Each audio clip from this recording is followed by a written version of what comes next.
in fighting for gender justice and women's human rights.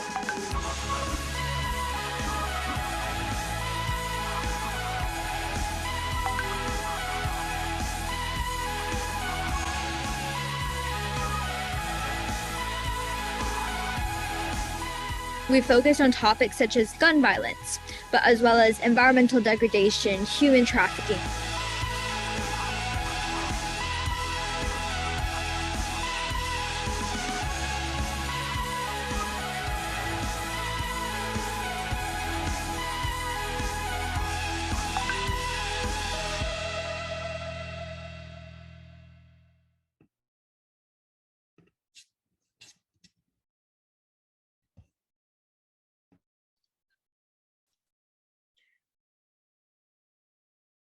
Assalamu alaikum and happy Eid. It gives me great pleasure to welcome you all at the official HLPF side event for the Voices of SDG16. Stories for Global Action video campaign. Voices of SDG16 Plus provides an opportunity for local civil society to submit short videos telling their stories of best practices and extraordinary efforts being undertaken towards SDG16 Plus at the national and local levels. This 2022 campaign is the fourth edition of the Voices of SDG 16 Plus. Started in 2019, when SDG 16 was the first time under review, we have continued to amplify the voices of local change makers. The 2022 edition is brought to you by CSPPS, coordinated in partnership with NAMATI, World Vision, Article 19, TAB Network, and Peace Direct. And the theme of this year's campaign is civil society leading the way on SDG 16 Plus. I am Asil Ibrahim, the Communications Officer at the International Legal Foundation ILF in Palestine. I have experience in communication and program coordination for projects relating to justice and human rights, a member in Voices of SDG 16 Plus alumni group, committed social justice advocate with a background in policy, criminal law, and community engagement with expert abilities in writing and analysis.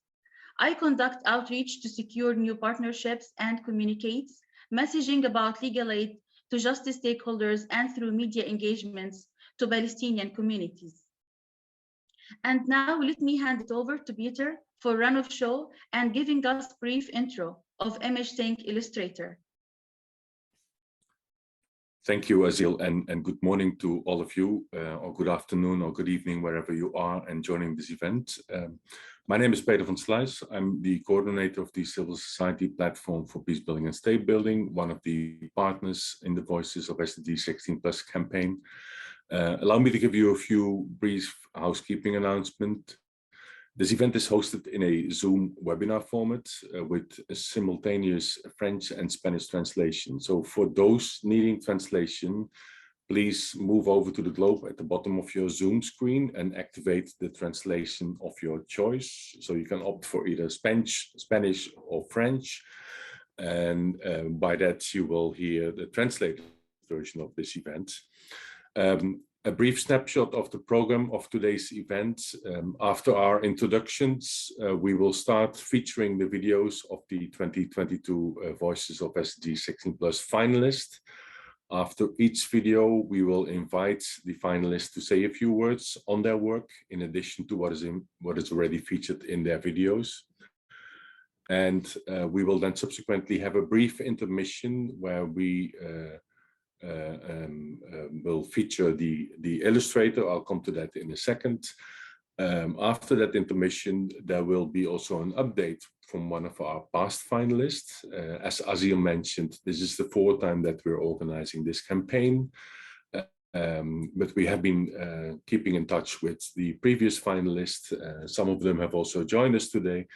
And we will feature an update video from one of our finalists from 2019, Ms. Sika Bhattarai from Nagarik Awas in Nepal. So you will also see an update on what has happened with the finalists after they were featured in a previous campaign. At the end of the event, there will also be an opportunity for you as participants to engage with the finalists and ask questions or provide some comments on what you have seen and heard. Now, as a last announcement, we are also joined today by a visual strategist. Ms. Emily Kowski is part of this event. She works for ImageThink, and she will be working in real time to capture the words and interventions of our video finalists during the session today, and trying to transform them into a permanent work of art that will be able to enjoy as another communication medium for the stories of SDG16 plus. Emily's live feed will be, it was intended to be pinned live on top of the Zoom screen, but we might have to bring her in at the intermission so you can see how she is capturing the interventions from the various finalists and the stories that they are telling. So we will also check in with Emily to reflect on some of those repeating themes and motives that are coming up in the work that she's trying to capture. So now to the main element of the program, and I should stop talking.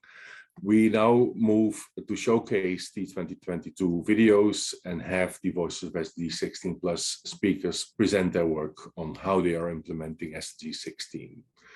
So first, I would like to call upon Ms. Angela Jufai Zong from Rotary International from the USA. We will first show your video, and then after that, you will be immediately invited to give your comments, 3 minutes. So let's first look at your video.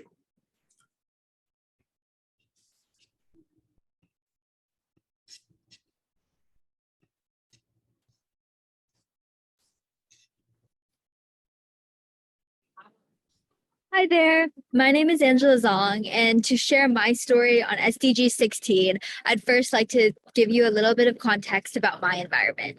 I grew up in Houston, Texas, and am now based in Boston, where I study at Harvard University in economics and environmental politics. Boston and Houston have both had major challenges with climate change, but also with a myriad of other factors. This is what inspired me to partner and use my position within Rotary International to organize the first youth peace conference in the South. We focus on topics such as gun violence, but as well as environmental degradation, human trafficking, since Houston's a huge hub, as well as things like homelessness and mental health, and also tried to combine a lot of the legal aspects of this as well. I'm incredibly grateful for the support of Rotary International for helping me fund this endeavor to make sure that all high school students who were interested had the ability to apply, but also had things like house resources, transportation, food, etc., in order to attend the 2-day conference and fully give it their all. We're hoping to integrate this curriculum into an online curriculum because we understand that with COVID-19, it's incredibly difficult for many people to access a conference setting. We don't think that peace building work should be limited to only the people who were selected for the conference, but should be something that all youth feel empowered to take the tack as well. So with this online curriculum, which would be entirely free of charge in collaboration with New Gen Peace Builders, I was able to work on a program that would allow people not only to ideate about what types of problems that they would like to tackle in their communities, but also ensure that they felt comfortable implementing this idea over the course of semesters with the support network of mentors and other resources. One of the biggest problems within youth peace building is tokenization, the idea that we can have just a few youth peace builders and suddenly the problem is over. We need to equip all youth with the ability and confidence that they can make a difference in our society. Because remember, SDG 16, peace, justice, and strong institutions, does not mean that we only focus on decreasing physical conflict. We think that violence can happen in a myriad of forms, including cultural violence, institutional violence, and direct violence, of course. These are all problems that need to be tackled in order for human flourishing to occur. That means that we need to address these types of systems and make for strong institutions. Thank you so much for your time.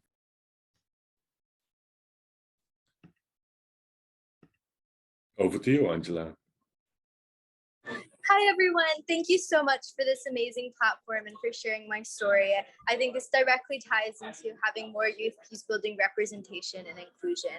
As I mentioned, there's a lot of different types of violence and a lot of different ways we need to tackle it. And I think that youth are such a large part of the population, right? So a majority of the population is under 40, and many of those are under 25, 18 as well. So it would be ineffective peace building to not include this important population that we think is like key to having future of strong institutions, justice, and peace, of course. So thank you again so much. I will keep my remarks pretty short since I know that there's a lot of other amazing peace builders that I personally want to learn from as well. But I'd love to thank Rotary International, New Gen Peace Builders, and of course this platform for helping amplify the work that I've been doing, but also the work that so many other youth have been involved with as well. So yes, thank you. Thank you, Angela. And that was short and sweet. I'll now hand over to Azil to introduce our second finalist. Azil, what is yours? Yeah, I would like to invite our second finalist, Ms. Dragana Bulek, to give us information on work of World Vision in Bosnia and Herzegovina.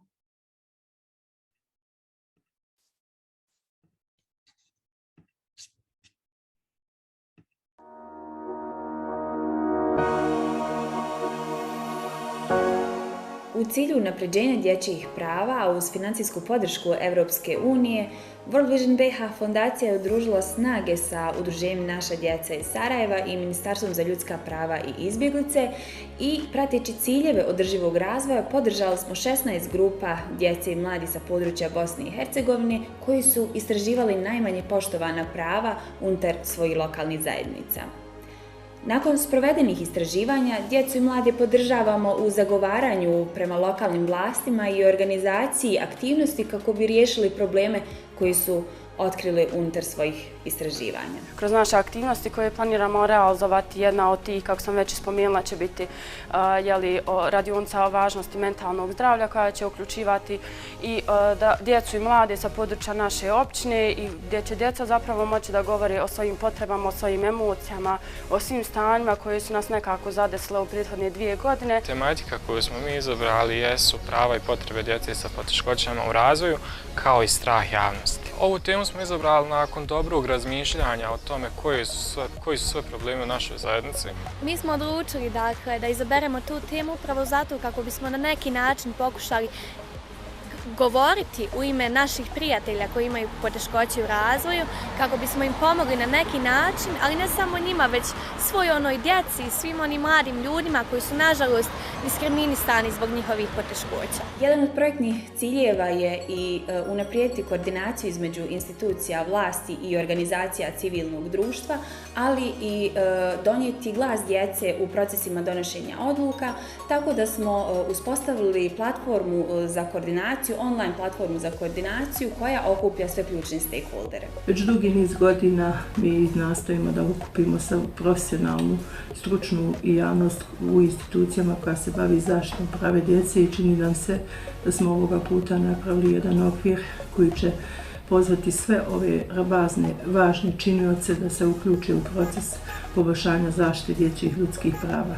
Tim više što je ova platforma jedan dobrovoljni pristup kroz koji mogu svi iskazati svoj interes i naravno predstaviti svoje najbolje rezultate i prakse u oblasti najboljeg interesa djece, odnosno zaštite ljudskih prava djece u Bosni i Hercegovini. Glavni problem u našem društvu jeste što se problemi pokušavaju riješiti bez djece. I upravo je ovo smisao projekta, da na jednom mjestu okupimo sve ključne stakeholdere i djecu i odrasle koji zajedno rade na unapređenju dječjih prava i na taj način Bosna i Hercegovina informisanije izvještava o stanju dječjih prava UN Komitet o pravima djeteta.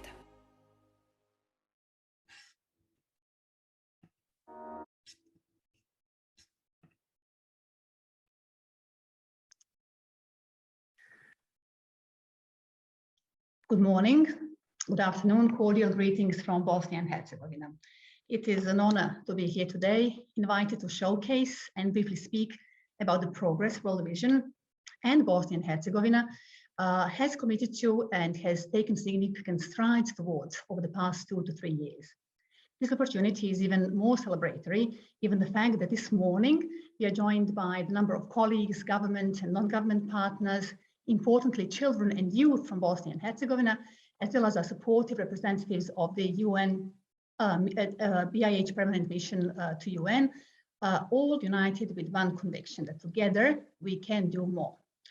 The video you have just seen displays a snapshot of the efforts and progress made in addressing 3 most critical gaps in advancing child rights and well-being in Bosnia and Herzegovina as a way to achieve peaceful, just and inclusive society in which institutions are strengthened and capacitated to do their duties and endeavors to protect children, and children and youth, on the other hand, are empowered and invited to engage in a direct and purposeful system-level dialogue with decision makers. Bosnia and Herzegovina, many of you know, is a politically exceptionally complex state. Its highly fragmented administrative apparatus hinders coordination and collaboration amongst the various child protection bodies and creates an environment in which child rights are not featuring highly on the decision makers' agenda, hence where most vulnerable children easily fall between the cracks of the disjointed system. For years, serious gaps have been documented in the government's ability to honor UNCRC commitments given to children, primarily lacking collaboration and coordination, transparency and accountability of stakeholder action, insufficient and unreliable data on children, and very importantly, almost complete lack of children's voices in decision-making processes, as evidenced in the Child Protection Index 2.0 and UNCRC concluding observations for Bosnia in late 2019. The COVID-19 pandemic exacerbated the whole situation, deepened the known and unknown weaknesses, but it also pushed us to think outside of the box and consider lessons learned and innovative new approaches in addressing the deeply embedded long-standing gaps. Utilizing our key strengths, strong partnerships with government and non-government actors, existing coalitions with civil society allies, and capacitated network of youth associations and groups across Bosnia and Herzegovina, World Vision Bosnia and Herzegovina partnered with the State Ministry of Human Rights and Refugees and NGO partner Naša Djeca Sarajevo in spearheading this, some have said, revolutionary joint action recognized and supported by the European Commission. Mobilizing untapped potential of digitalization and taking into account children's voices, opinions, and asks documented in a continuously consultative process, we endeavored to address 3 most critical system-level gaps in Bosnia and Herzegovina: lack of coordination, accountability, and children's voice in decision-making processes.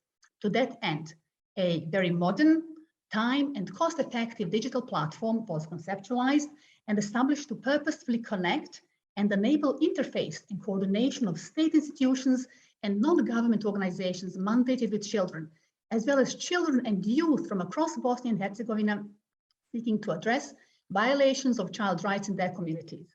Simultaneously, children and youth from across Bosnia and Herzegovina were invited to join in, acquire skills, and engage directly with institutional stakeholders on issues of concern to them.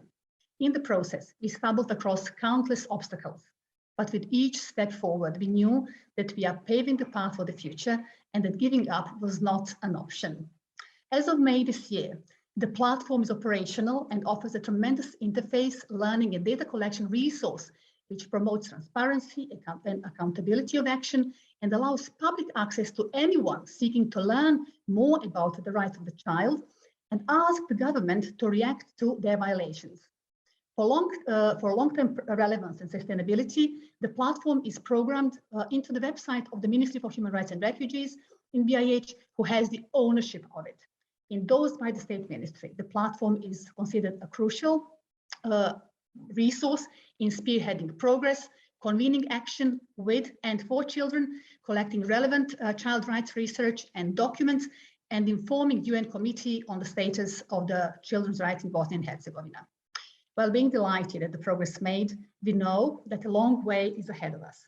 In pushing the bar for further and forward, we have once again learned that only working together in close partnerships and in joint action of the government, CSOs, And by bringing in children and youth fully on board as reliable and capacitated drivers of change, we can move forward. Keep reaching the progress milestones today in building a strong and peaceful and just and inclusive societies of tomorrow. Thank you. Thank you, Dragana Bulek, for your great work at the World Vision. And now I would like to hand it over to you, Peter, to introduce our third finalist. Thank you, Azil.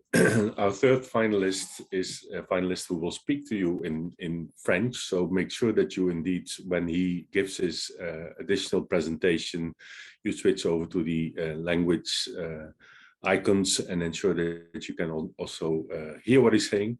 But let's first look at the video, which is submitted by an organization called Voice Tipas from Guinea-Bissau.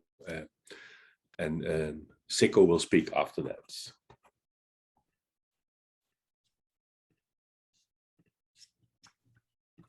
Hello, bonjour tout le monde.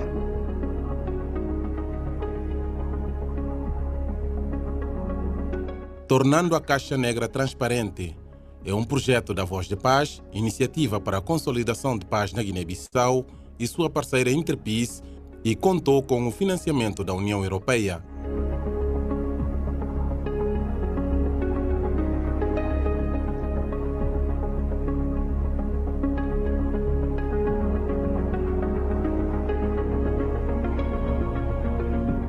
A ação nasceu da necessidade de contribuir para uma cidadania ativa e responsável da governação no setor da justiça.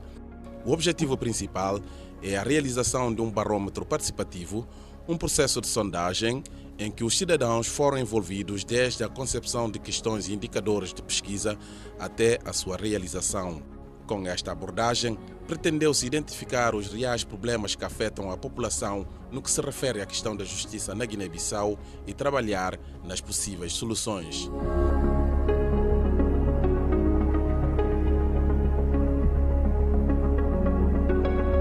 As sessões de auscultação envolveram 574 pessoas, entre as quais 385 homens e 189 mulheres. Ao todo, foram realizadas 13 sessões, 10 nas regiões e 3 no setor autônomo de Bissau.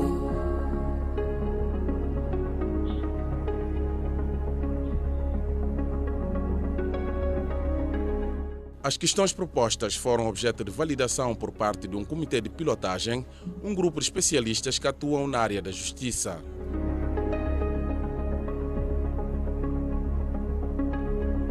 A partir do conteúdo das auscultações, fez-se uma triagem, da qual saíram 27 sinais da presença da justiça no cotidiano das pessoas. A fase seguinte consistiu na formação de 36 inquiridores, sendo 26 do sexo masculino e 10 do sexo feminino, que trabalharam na coleta de dados em 180 comunidades de 18 setores do país.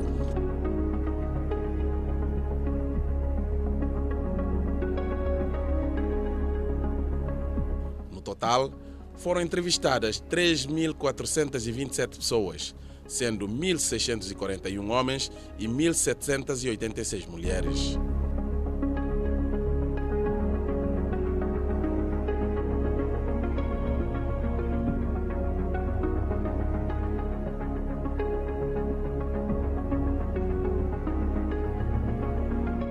Num trabalho interno, criou-se uma plataforma com todos os dados quantitativos. E de regresso ao terreno, a plataforma foi apresentada e analisada em grupos de trabalho para obtenção de resultados qualitativos com vista à produção do relatório do barômetro, o documento que servirá de base de discussão nas sessões de diálogo e interpelação nos espaços de intervenção cidadã. Ao longo de todo este processo, a Voz de Paz contou com a valiosa contribuição do Instituto Nacional de Estatística, INE, do Centro de Prevenção de Conflitos de Burundi e da Build-Up, uma ONG internacional que intervém no domínio da consolidação da paz e novas tecnologias.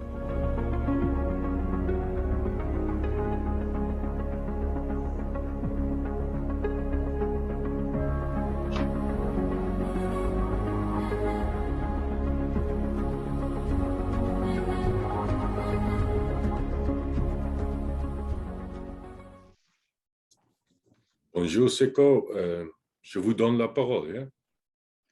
Bonjour, Monsieur Peter, et bonjour à tous les participants. D'abord, je vous demande pardon pour la qualité du vidéo. Ensuite, c'est un honneur pour faire partie des vidéos qui sont sélectionnées pour la finale. Je suis vraiment heureux et la Voix de la Paix aussi vous remercie pour le soutien. Pour vous dire que moi, je vais me présenter d'abord. Je suis un sociologue de formation. J'ai fait mes études en Algérie en 2017. J'ai fini ma licence en sociologie et démographie. J'ai une spécialité en sociologie des communications. J'étais fonctionnaire au ministère de la Femme et de la Famille, là où on avait travaillé sur la femme et les enfants et les autres. Actuellement, je suis au niveau des Voix de la Paix comme chercheur assistant. Nous faisons l'assistance à la recherche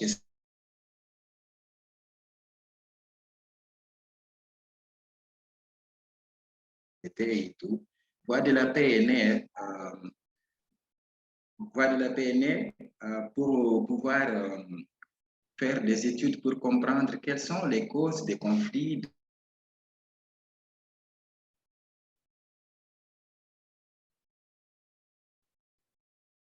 une guerre. Nous avons une guerre civile ici. Donc, il y avait toute une nécessité pour pouvoir comprendre les causes des conflits, puisque après cela, ça devient de temps en temps, un moment c'est le coup d'État, un moment c'est le gouvernement qui est dessus. Donc, voilà tous ces problèmes.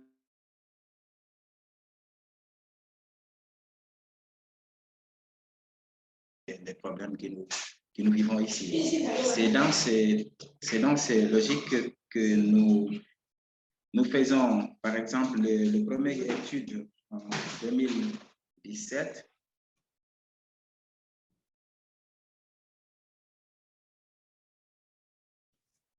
Principal, le manque de la sécurité et en plus, il y a aussi la mauvaise administration de la justice.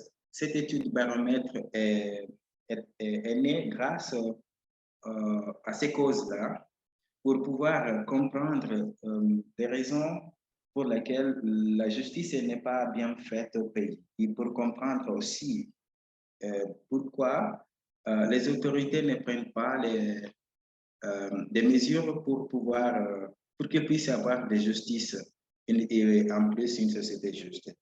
Donc, de l'autre côté, c'était pour renforcer la capacité des organisations de société civile et des acteurs locaux, par exemple l'administration de l'État, pour leur montrer que voilà l'état de la justice dans le pays. Quand il y a un problème, quelle est la justice que la population a? Donc, nous avons pu, dans cette étude, comme vous les voyez, il y avait des données très importantes qui ont montré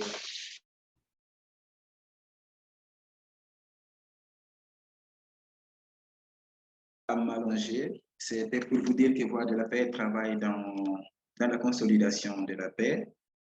Nous avons notre structure au niveau de la région du pays. Cette structure travaille pour l'identification des causes profondes des conflits et ensuite voir comment on peut les résoudre. Et ils font même la médiation des conflits entre parties. Nous travaillons aussi dans la relation civile-militaire plutôt, c'est-à-dire pour faire qu'il puisse y avoir une approximation entre les militaires et les civils. Nous travaillons aussi avec les femmes pour qu'ils puissent être bien représentés dans les structures, dans les différentes structures de l'État ou bien de la société civile ou bien dans la communauté. Nous avons aussi travaillé, surtout dernièrement, avec les jeunes dans un projet pour qu'ils puissent avoir beaucoup plus de représentativité au niveau des structures, là où les gens prennent des décisions. Tout ce travail est fait d'une manière inclusive pour ne pas laisser les gens dehors, nous le faisons aussi en prenant conscience de la spécificité des conflits, comment nous pouvons construire des solutions pacifiques et durables. Et nous prenons aussi conscience des risques que notre communication peut amener ou notre façon de travailler peut amener dans les communautés. Donc, notre travail est fait d'une manière très, très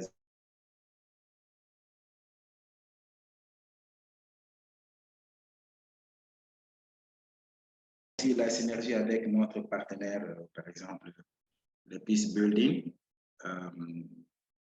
C'est à travers ces fonds que grâce à ces fonds, nous avons pu faire beaucoup de travail. Et actuellement, nous sommes en train de préparer de nouveaux projets pour pouvoir travailler dans le domaine des conflits qui sont nés dans les relations entre les agriculteurs et les éleveurs des vaches au niveau de l'Est du pays. On est en train de faire ces trucs-là. Et nous voulons aussi continuer avec le projet des jeunes que vient de finir. Nous allons prendre des points forts, ce qui peut soutenir ces actions que nous avons faites, le progrès que le projet a eu. Nous voulons que ça soit sustentable. Donc, voilà plus ou moins les travaux que nous sommes en train de faire ces derniers temps ici au niveau des voies de la paix. Nous travaillons aussi avec les radios communautaires et les radios nationales pour pouvoir passer nos messages et faire entendre aussi ce que les gens ont dit à propos de l'édification de la paix et puis les différentes thématiques que nous sommes abordées dans ce domaine de construction de la paix. Il faut aussi vous dire que les femmes sont prises en considération parce qu'ils ont des rôles très importants à jouer dans ce processus de consolidation de la paix. C'est pour cela qu'on avait fait une étude liée à la participation des femmes. On a fait beaucoup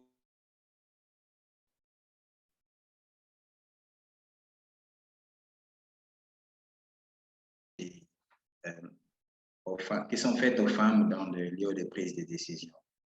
Et je vous remercie pour le moment. Je vous remercie pour le moment. Merci beaucoup. Thank you. Merci beaucoup, Seko. And I'm handing over now to Azil to introduce the fourth video. Thank you, Peter. Yeah, now we are going to see a video reflecting the great work of our fourth finalist in LRC, KGHAM, Indonesia. I would like then to invite our fourth finalist, Ms. Sitra Ayo Korniawati, to give us information on their great work in Indonesia.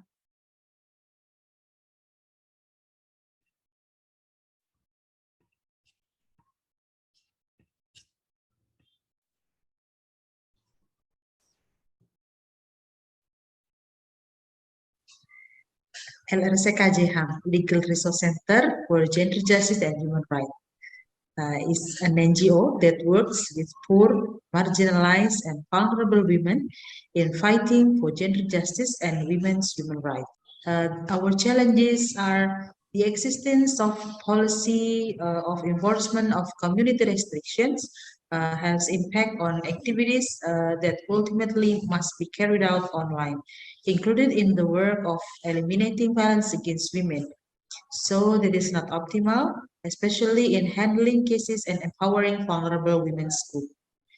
Companions for victims and community assistants who are vulnerable to being exposed to COVID-19.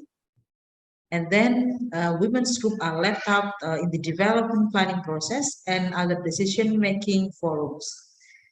And then it takes time to adopt, to use digital platforms as a strategy during the COVID-19 pandemic so that the work of fulfilling women's human rights continues. And then barriers to handling cases stop at the counseling process. Victims are asked to find evidence on their own. Cases of sexual violence are reconciled. Victims are married to perpetrators, facilitated by village heads, school principals, and the police. Victims of sexual violence are expelled from school and work.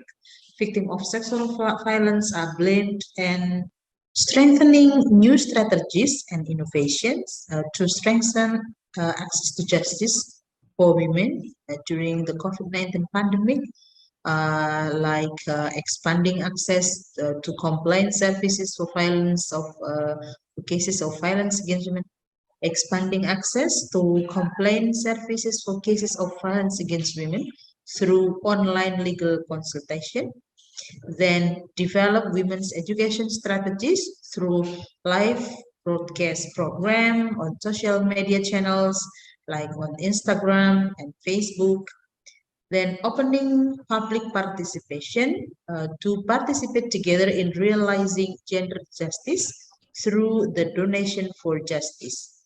So this is the name of our donation program. And then overseeing the implementation on integrated criminal justice system for handling cases of violence against women. Then strengthening the community movement and participation in efforts to eliminate violence against women through HLPF. So this is the development program of HLPF, namely the development of flood response program for donation of used clothes.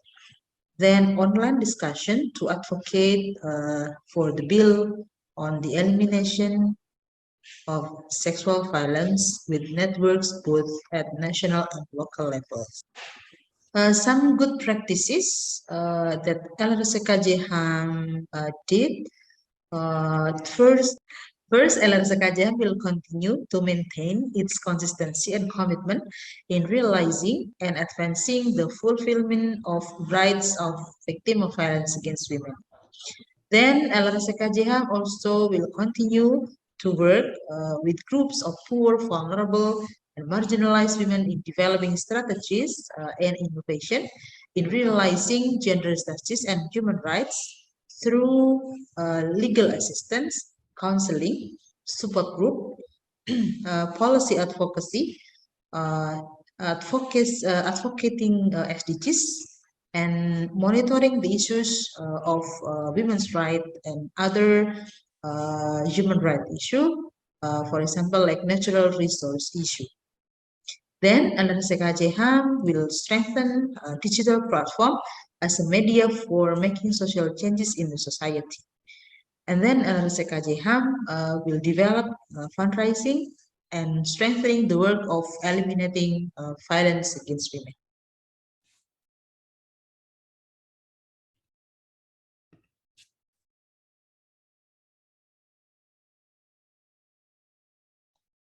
I would like to say that what great work for this foundation to have in Indonesia. And now I will hand it over to Peter to introduce our fifth and final finalist. Thank you, Azil. And indeed a pity that the representative from Indonesia could not join the event, but I think it was good to give at least the video airplay and indeed see the work that they are doing in the context of Indonesia. As a fifth and final finalist, I would like to introduce Miss Mabel Bianco. For many of us, she doesn't require introduction, but Miss Mabel Bianco is from the Foundation for Studies and Research on Women, Argentina. And we will first look at the video submission, after which Mabel is invited to speak.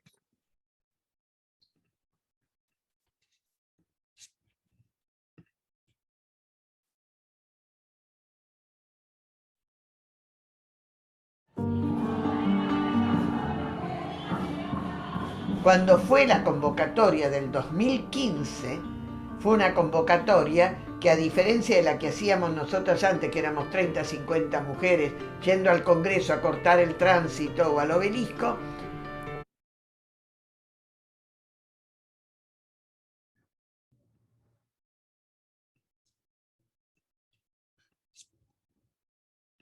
yo miraba eso y lloré, porque de ir nosotros con unos cartelitos antes chiquitos que íbamos y tratábamos de llamar la atención, porque no se podía hablar de los derechos de la mujer, en general no se podía hablar de los derechos humanos, pero menos de los derechos de las mujeres que están asociados a los derechos humanos.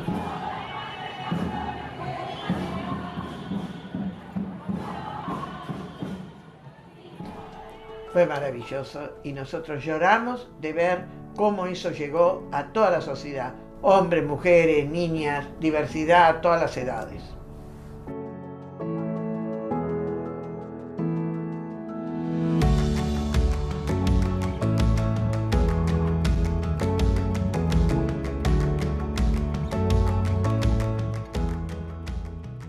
Gobierno abierto no puede quedar afuera de eso. En gobierno abierto, como se trata todos los aspectos de las políticas públicas, debe de estar la mirada de género, porque el género es transversal. Entonces nos sumamos organizaciones de mujeres y encontramos un campo fértil, por un lado, en las organizaciones de la sociedad civil y por otro lado, en el gobierno.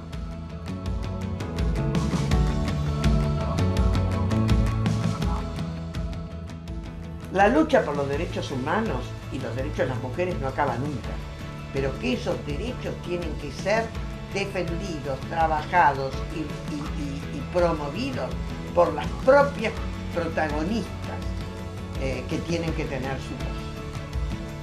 Y por eso es lo importante. El ni una menos, con esa bisagra de los 180 grados que cambió, permitió que toda la sociedad viera el problema. Por eso, en la lucha que hacemos los distintos grupos de los distintos sectores, tenemos que unirnos. Y eso es gobierno abierto.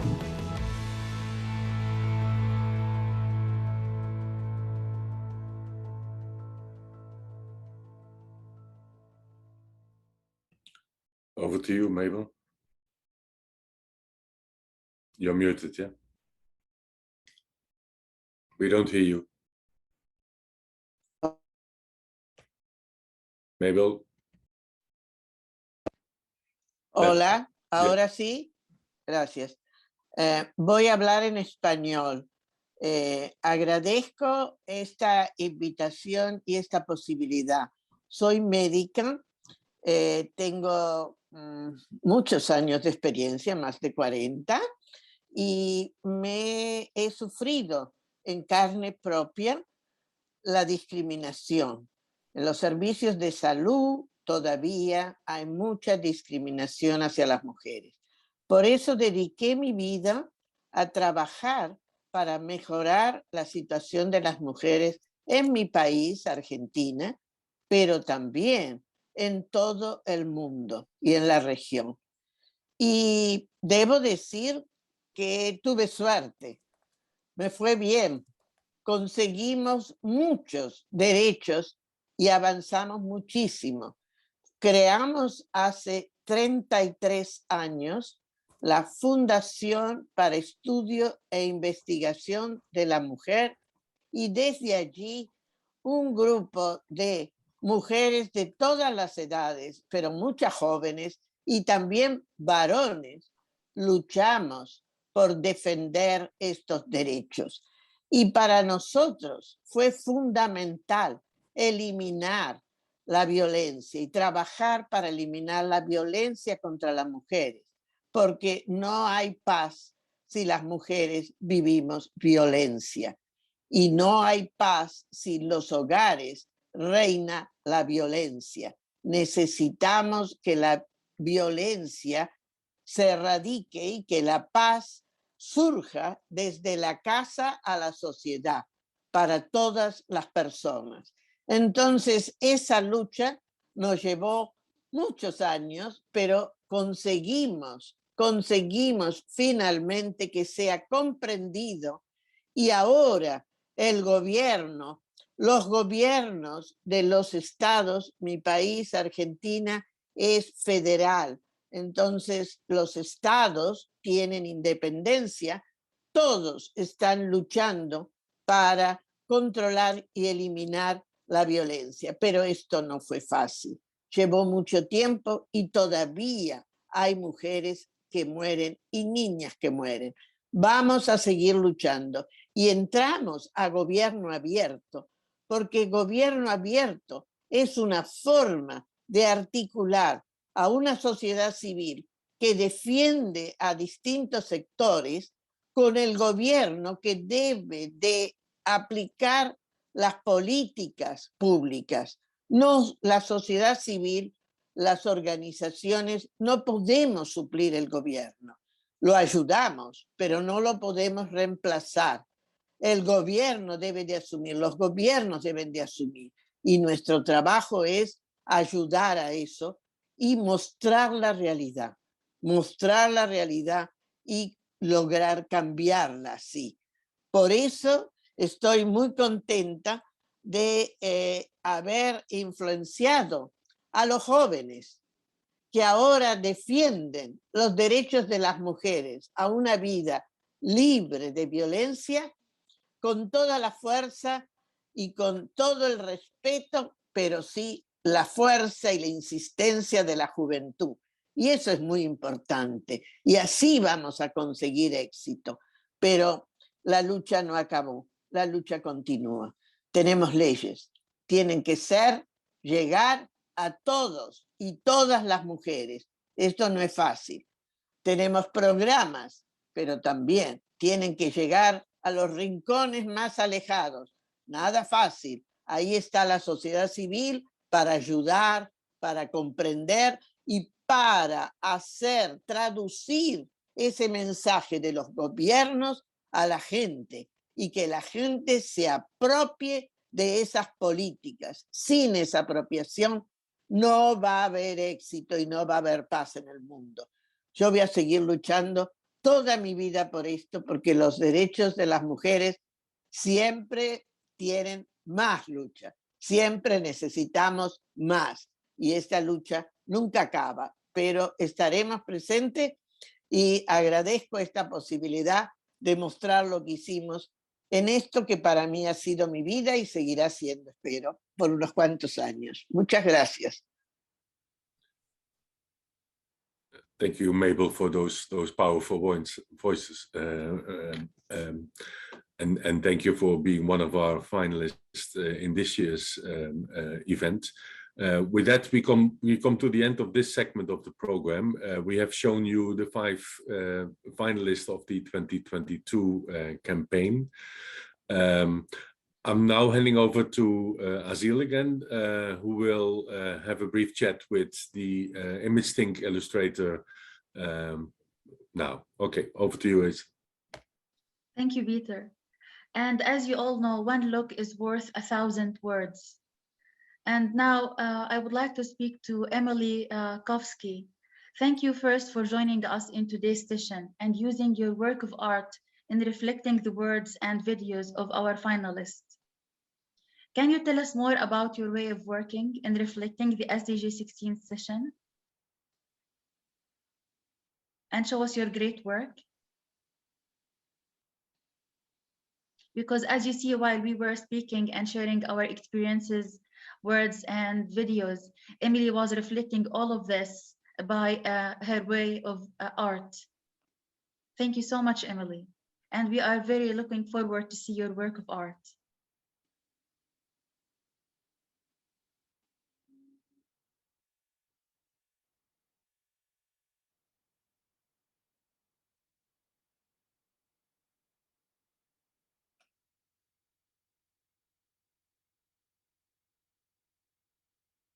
Emily, can you hear us?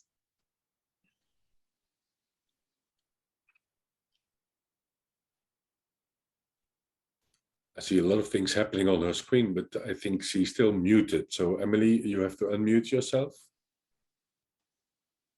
I believe she's having trouble in sharing her screen.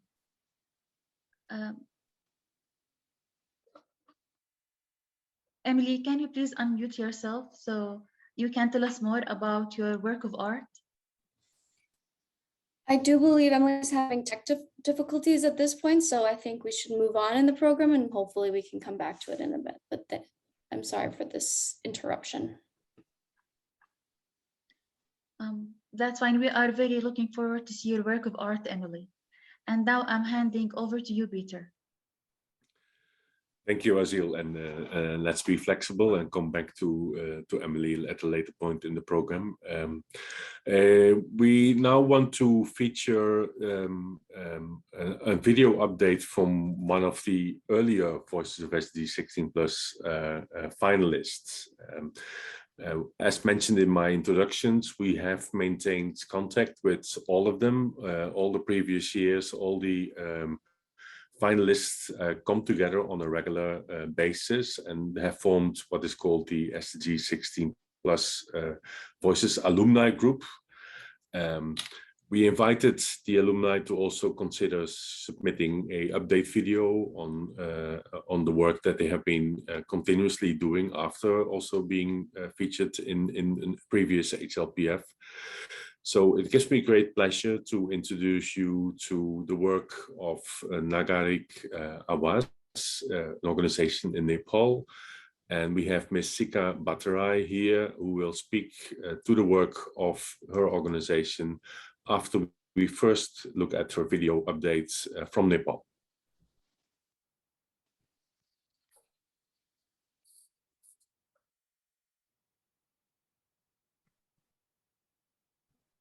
And give us a few minutes to actually start the video. I hope that's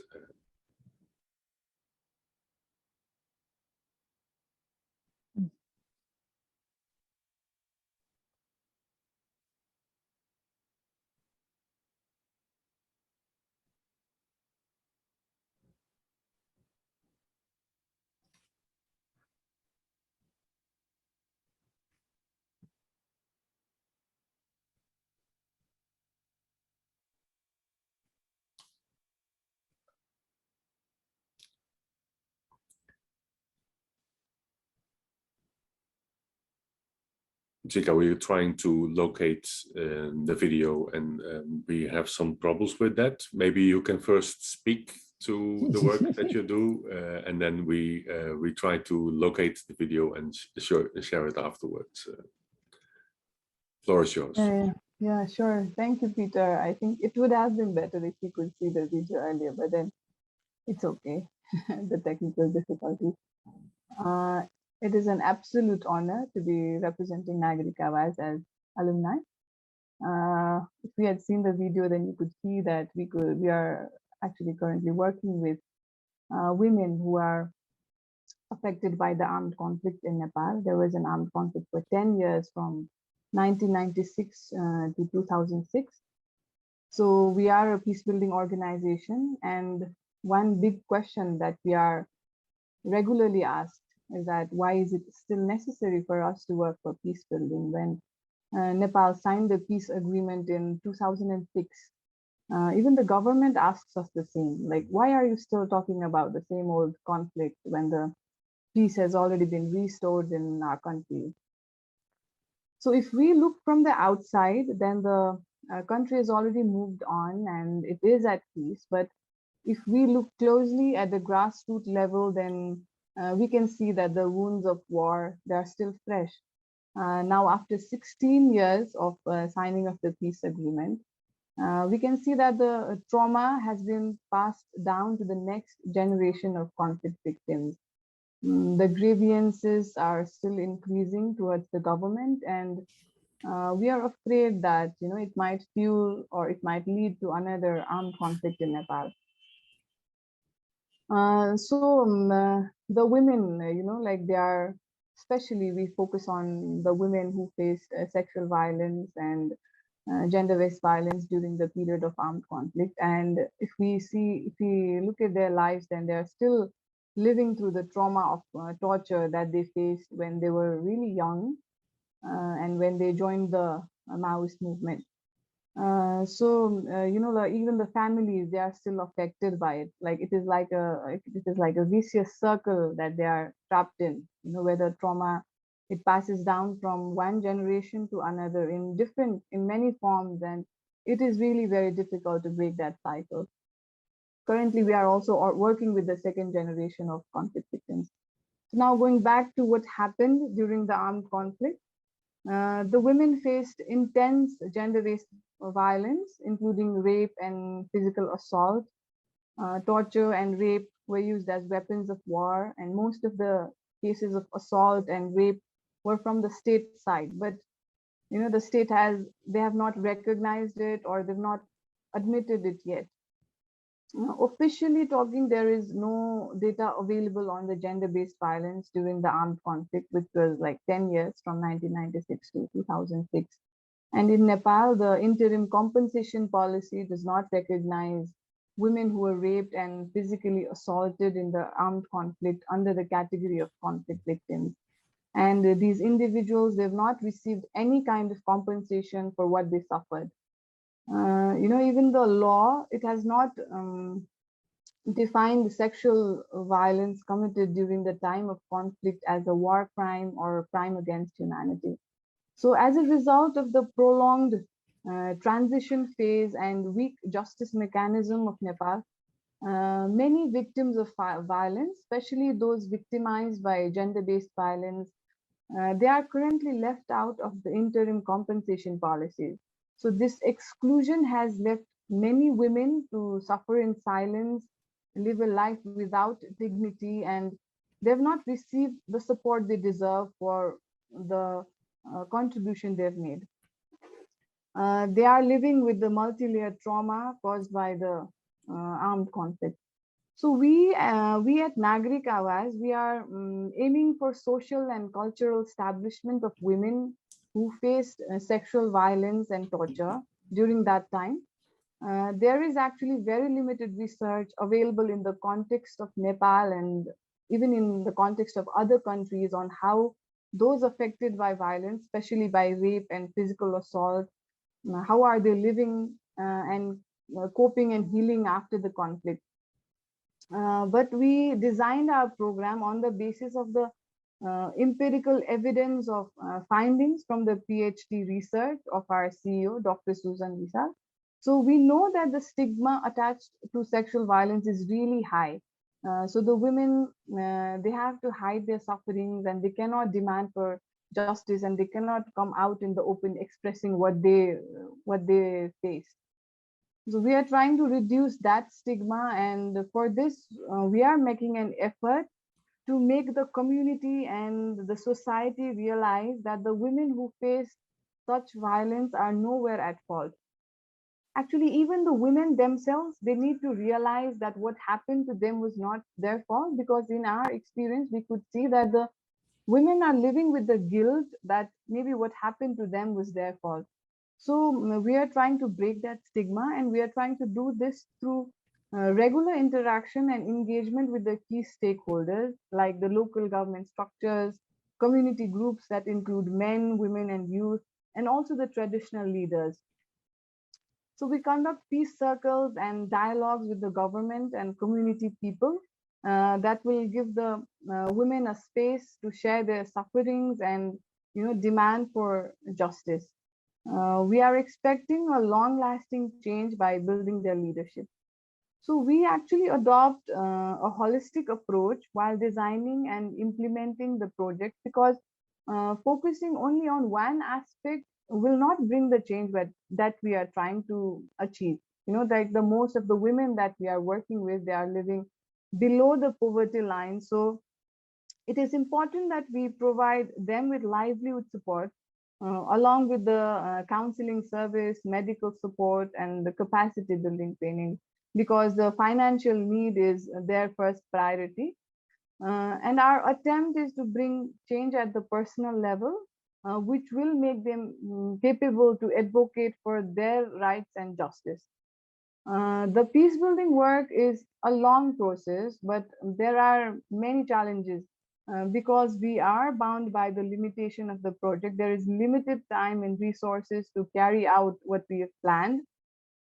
So we generally receive the funding support from Global North, but now due to the, like the other burning issues in the world, the funds for peace building works are actually shrinking. So it is difficult to get the financial support to work on the protracted effect and structural issues that were caused by the conflict.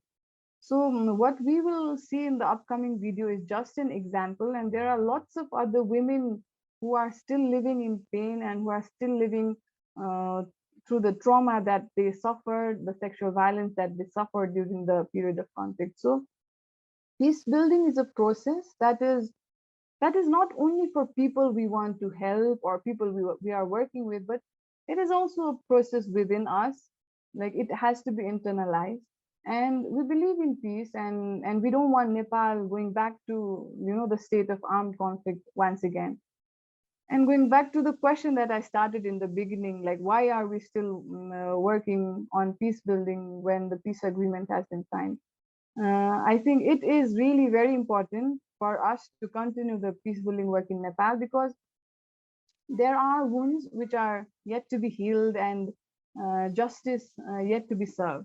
So thank you so much for this opportunity, and hopefully we'll get to see our video. Thank you, Peter. Thank you, Sika, and thanks for your flexibility in changing around the schedule, so to say. But we have the video ready. But thanks again for this great presentation, and good luck with all the work that you do. And great to see you again. We now look at your at the video updates that we received.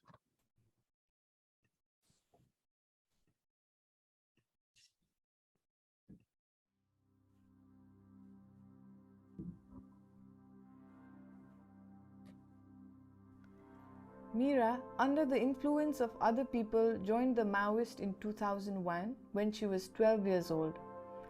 There was an armed conflict in Nepal for 10 years from 1996 to 2006.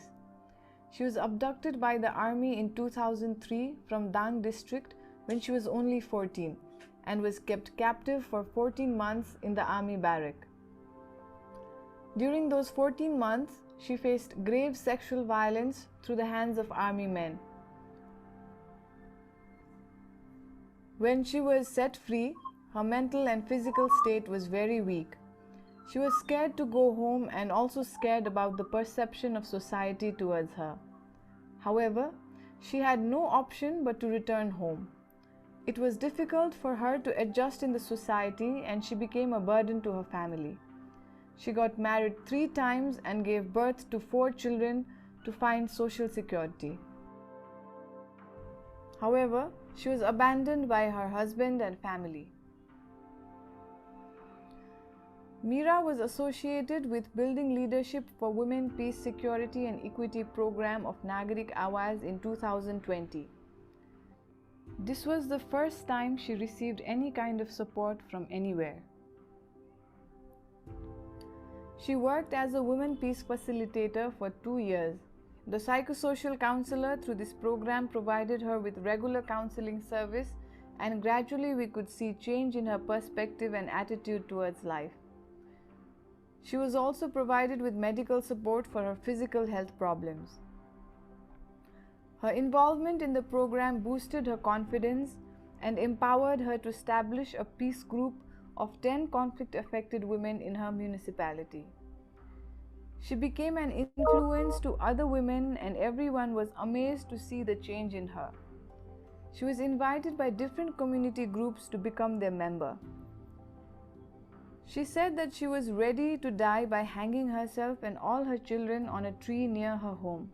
Now she wants to live. Meera says, "We can reach for the stars only if we live to see another day." In May 2022, she got a ticket from the party and filed her candidacy in the local level election. She won the election and got elected as a ward member. Currently, she is the locally elected woman representative of the government. She has thanked the program and every actor, including Nagarik Awaz, who was involved in taking her to that height.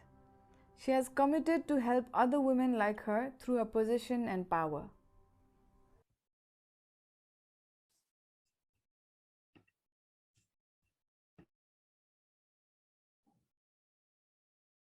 With that powerful video ending, we end the videos that we are showing today. I'm now handing back over to Azil to maybe first try to reconnect with Emily again and then open up for questions and answers. Azil, floor is yours. Thank you, Peter. Hello, Emily Kowski. Can you hear us well? We are Hello, everyone. really...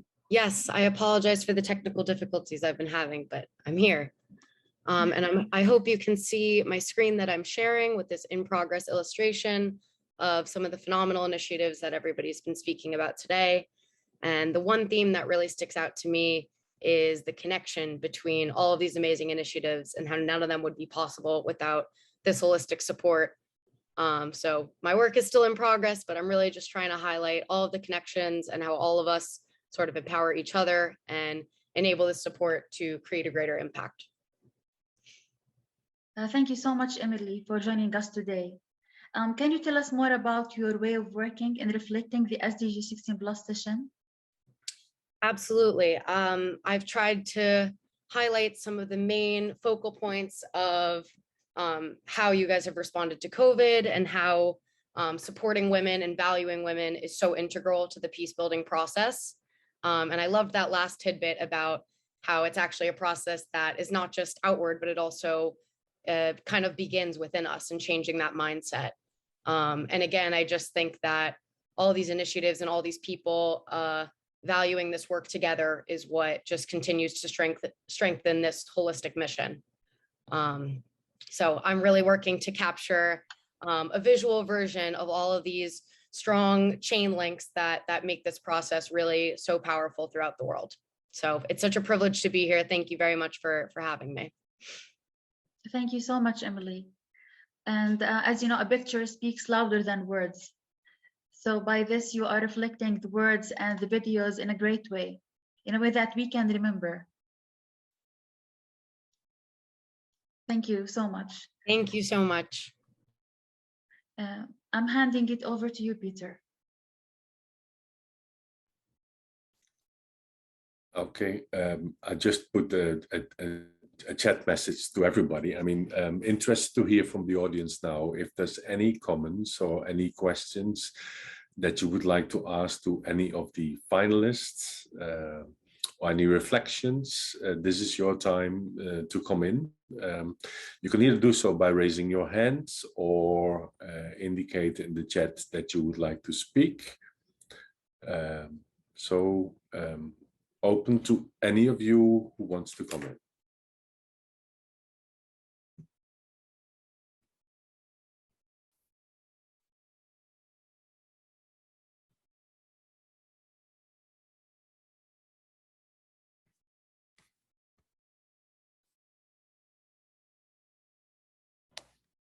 And don't be shy or don't be silent. This is supposed to be an interactive session, so you're allowed to follow up and ask a question to those you want to have more information from, or those you would like to comment on their video.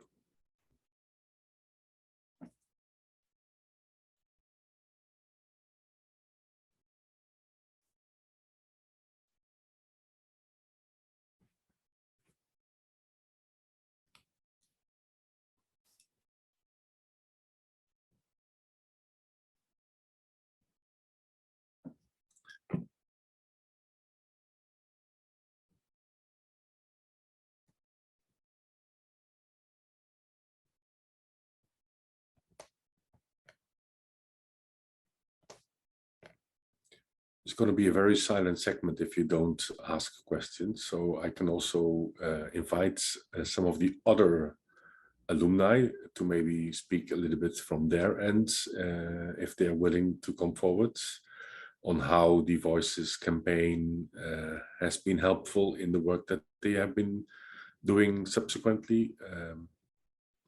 Or any of the partners who wants to comment on why they feel the Voices campaign is something that should see also a 5th edition.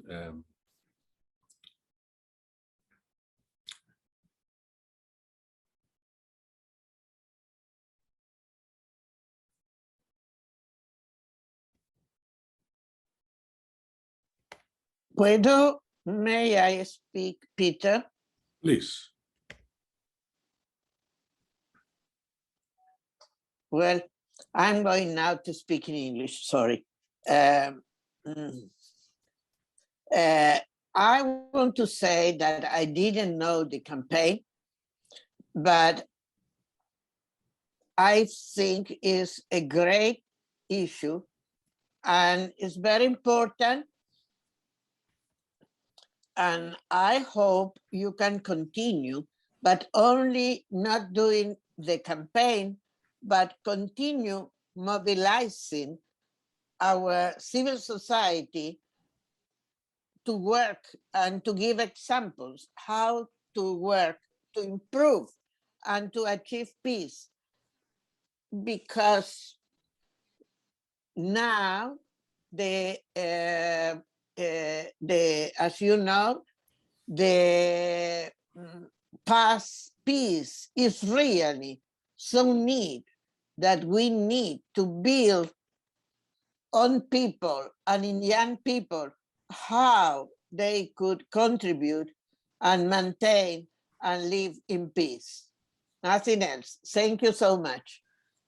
Thank you, Mabel, and I fully agree with you that this is an important campaign. It has also been an important aspect of the high-level political forum to be able to bring voices from the South into the New York bubble, where discussions are taking place on looking at where the 2030 agenda is and whether it's in track, and it's important to give a reality check by showing and showcasing these kind of stories in the context of the high-level political forum. I see a question from Suzanne. Can you maybe activate your microphone and speak up? Thank you. May I? Yes, please, go ahead. Actually, it was so wonderful to, watching all the videos. Everyone is doing a very great job, especially the work of peace building requires a lot of, commitment and dedication, and that what all the videos reflect that also. But what I would like to highlight, now at this current state of the global world, what we see that the nature of conflict is really changing. If you look at globally, but sometimes I also reflect whether we are fundamentally, whether we are also changing our intervention or not. It is the time for the reflection for us as well. Because while we go into different research, we have been observing that in every 4 person, 1 person that has been impacted by the war was either youth or either women. That is the reality of our world. And also sometimes we are a civil society organization based into the developing countries, and we have to sometimes rely on to the the donors, especially from the global north, like from USA or Switzerland or Germany. And mostly sometimes what I really feel that these kind of work need long-term funding, and our donors mostly asked us to design the program for only for 3 years, and they want to us to assess the real impact from the 3 years of the program, which is very impossible if we have to invest our program especially onto the gender and peace building, and especially the issues of the women of conflict related sexual violence. We have to invest onto most of our intervention into shifting the attitude, mind in the given context of Nepal. This is very difficult. And another, sometimes what I feel is mostly our international communities also have to shift their approaches.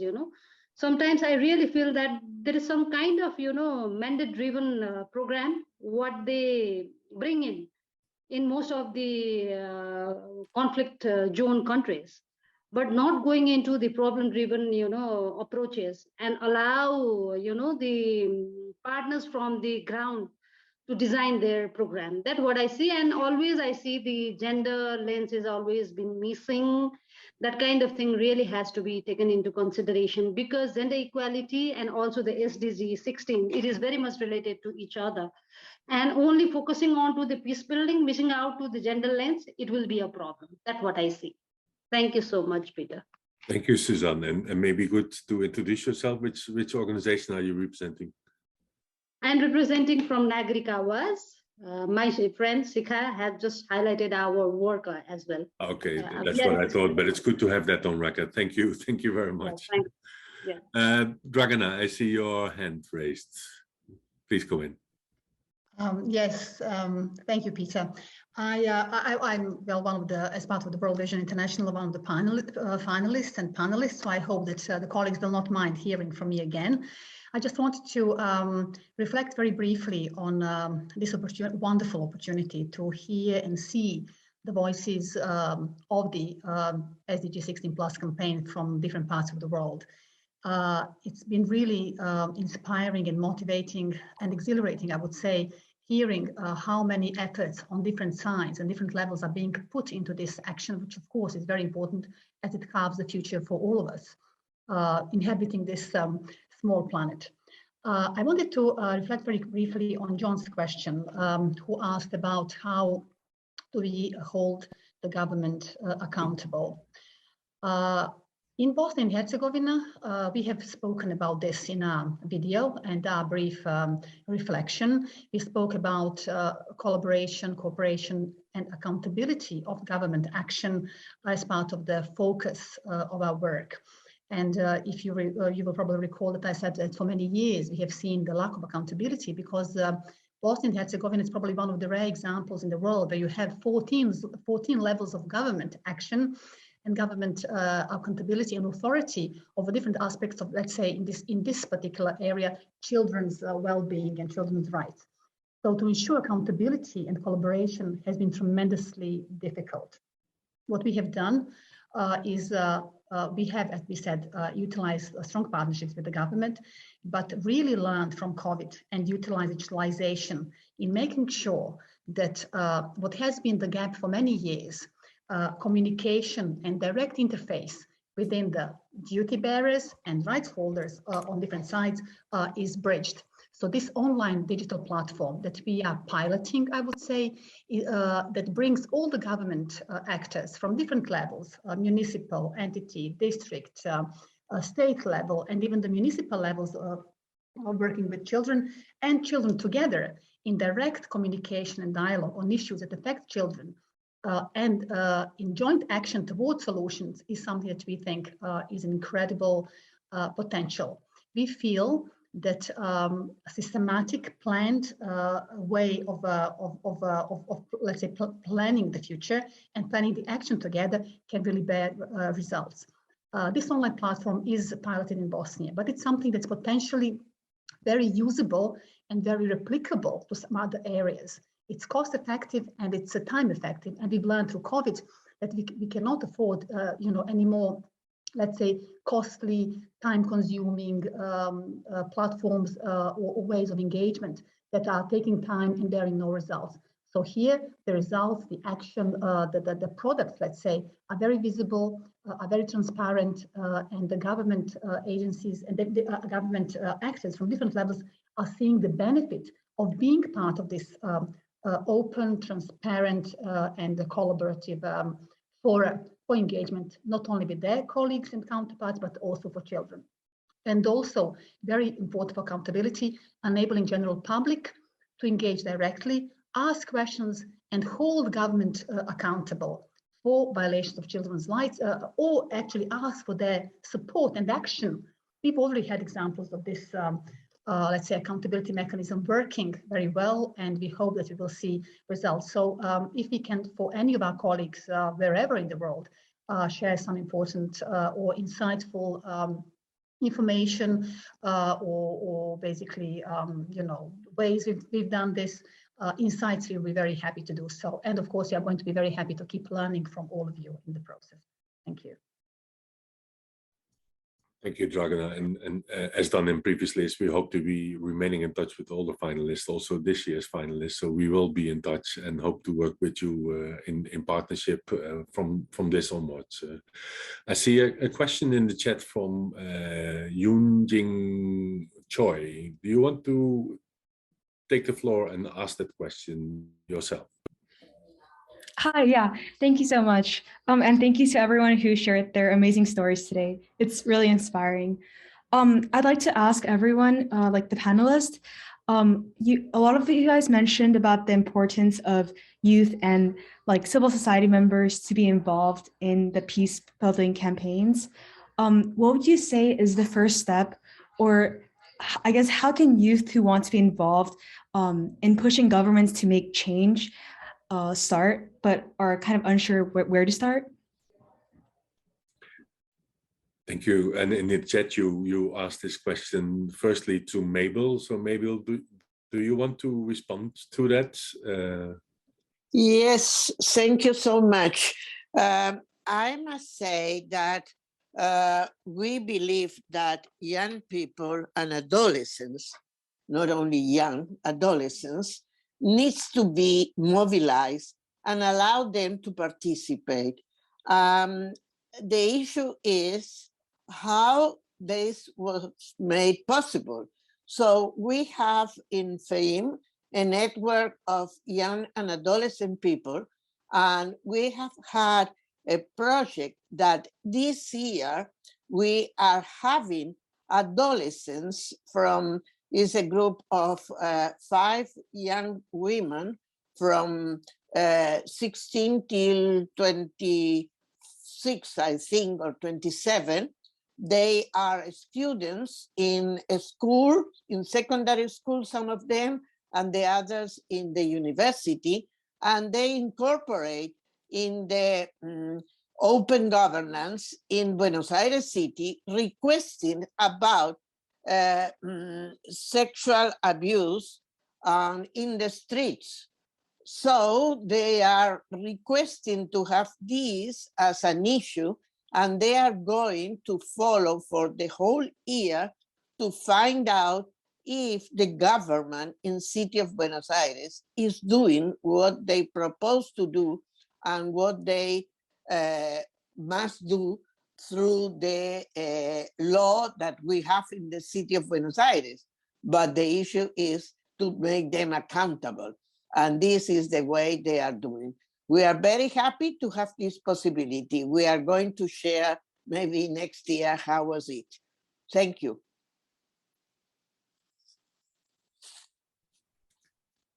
Is there anybody else from the finalists who want to about the involvement of youth and respond to that question that was asked?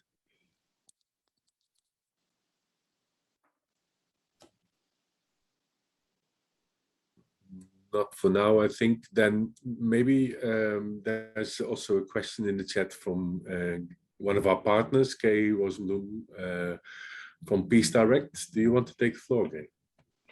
Yes, thank you, Peter. And hello, everyone. This has been such an inspiring session to watch these videos and hear the presentation. What strikes me is how diverse the situations are from every corner of the world, and yet how similar some of the responses are. Each group has found a way to do an analysis of what the problem is. They've listened carefully to local needs and really had a lot of humility in developing responses to meet the needs in ways that build trust and relationships in their communities. So I would like to ask the presenters to comment on what they saw in each other's videos, what similarities they saw between how they approached and did their work, and perhaps what they learned from watching the others. Thank you so much. So back to the finalists then. Who wants to speak to that?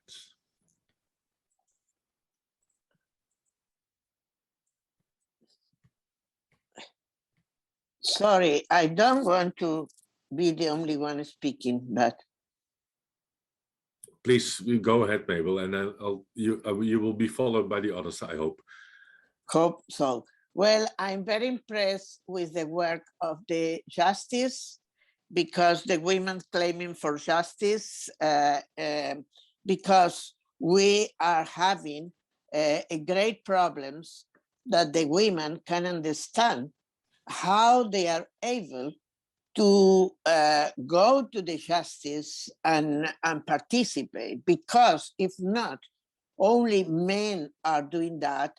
And for this violence against women, we need to have the women attending and being able to participate in the justice. But the problem is that the justice system is very not friendly for women. So women needs to go very often, and each time they are going, they need to bring the children, because the problem the women have is they have nothing, nowhere to leave the children, so they need to mobilize the children with them, spend their hours, have money to buy something to eat for the children. This is not a fair issue. We need to have a special support for women experience violence and their sons to be able to participate in the justice, not losing so much time, because they couldn't, and they need to have solutions as soon as possible. Nothing else. Thank you, Mabel. I'm also cognizant of the time, so maybe Dragana and Sika and Seko, if you want to comment, please do. I will just say one sentence because I already spoke and I also covered this question in my last address. What we've learned is that the progress is facing stumbling blocks all over the place. But it's just joining and working together and learning from each other on these positive practices, on these let's say utilizing the lessons learned, we can move forward. What has been happening for many years, we have been working a lot in isolation, not really recognizing and utilizing the efforts, the lessons learned, the good practices, but also the negative, the negative lessons learned, painful lessons learned that we don't want to repeat in our work as we proceed. So for me and for us in World Vision Bosnia, hearing the amazing progress and the amazing efforts and different practices being put into action to achieve and work towards the the peaceful and inclusive societies and stronger institutions in the future are very, I would say, empowering. We know that it's a hard work, but we have been just discussing and connecting as we were listening to this panel today. We all feel very empowered and enlightened today. And apart from the learnings, I just want to thank you. I feel very grateful and thankful for today and for everything we've shared today. I hope and cannot wait already for this event next year to see where we are standing with the progress and what we have learned in the meantime. So thank you so much, and keep doing the great work. And thank you for bringing us together today. Thank you, Dragana, for those words. Seko or Sika, do you want to comment on this question? Yes, thank you, Peter. So I'd also like to share my brief view on how similar the issues are all around the world and what we are doing, like focusing on youth and women. The stories, the processes are also similar. And yes, we have to learn a lot from each other, and we are learning, and this was a great learning platform. But like today, now we are starting to realize and we are starting to think that it is equally important to include men also in our campaigns, and it is equally important to orient them and aware them regarding the problems of gender-based violence, because they might not be aware of what's happening, because when we are not in that position, when we are not the one suffering, we cannot understand, we cannot comprehend to what's happening. So I think it is equally important, it is necessary for all of us to include the men or the male members of our society, or those who are not affected by the violence. That way it will be a very holistic approach, and we will be able to, you know, include the civil society members, and we'll be able to include the key stakeholders and key people of our community, and maybe it will work towards sustainable peace building. Yeah, thank you. Thank you, Sika. And I think with that, we have come to the end of this great event. Allow me to make a few closing remarks. Of course, first of all, thanking the finalists, the speakers, for submitting the videos, for speaking to them, and for sharing the great work that you're doing. And best of luck in continuing that. And rest assured that we, from the Voices of SDG16 Plus campaign partner, and will keep in touch with you and hope to also bring you in the ranks of the Voices alumni to further work alongside with you in the work that you do and the path that you're pursuing. Thank you also to the translators from Globalingo. I see a message in the chat also, but let me also speak to that. And Emily from ImageThink, this is great work in action, and it's great to see this palette gradually evolving, capturing all that has been said in a visual way. We did this in a similar fashion also when it was still possible to have an in-person Voices event in 2019, but it's great to see that it's also working in a visual context, or in a virtual context. Sorry, I should phrase that correctly. Finally, a big thank you to, I said the translators, but then also thanking all of you who have chosen this side event as the event of your choice. It's great to have you all here. Thanks for participating, and we hope to engage with you again as we move forward to a 5th edition of the Voices campaign, which will happen next year in what is a very important year for the 2030 agenda, because we then are reaching the midpoint of the agenda, where there will be certainly a need for voices to be heard from this campaign to inform that midterm evaluation point. Thank you also to Azil for co-hosting this event with me, and thanks to all the partners for partnering with us in the Voices campaign. And I wish you a good day, and see you again. Thank you all. Bye. Thank you. Merci. À la prochaine.